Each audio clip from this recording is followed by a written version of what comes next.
It's over for Tim Geithner. He's going to end up being replaced.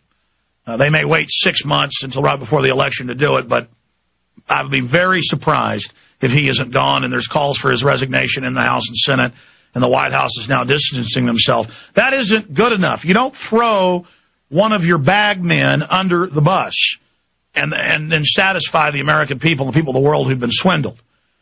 We need to get Bernanke to not be reconfirmed to a second term as the Federal Reserve titular figurehead, the real head of the Federal Reserve, the New York Fed. That was Geithner at the time. But still, he needs to be defeated in his confirmation hearings. But that isn't enough. His reconfirmation hearings, to be precise. That isn't enough. We need to have criminal investigations of these individuals. And the good news is that's openly being discussed in just publications everywhere. I'm not even looking for articles about that, and I see them all over the place. And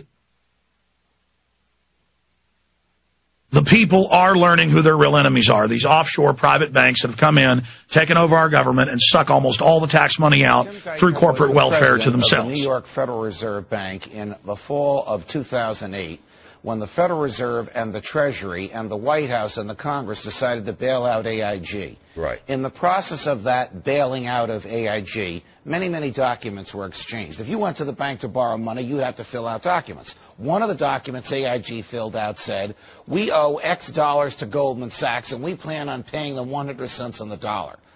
According to Bloomberg, emails that came out yesterday say that lawyers for the Federal Reserve Bank said, we were told to strike this from the form so that AIG would not reveal to the Treasury Department or to the public that this money was going to be paid to Goldman Sachs because that's a politically toxic issue. Goldman Sachs making a fortune, making 100 cents on the dollar with federal funds. Now, if you go to buy a $25 savings bond from the federal government and you falsify the document to acquire that bond, you can go to jail. That's right. If you borrow $185 billion from the government, like AIG did, and you falsify a document, even if the government told you to do so, the people involved can go to jail. According to Bloomberg, one of the people who told them to do so was the now Treasury Secretary,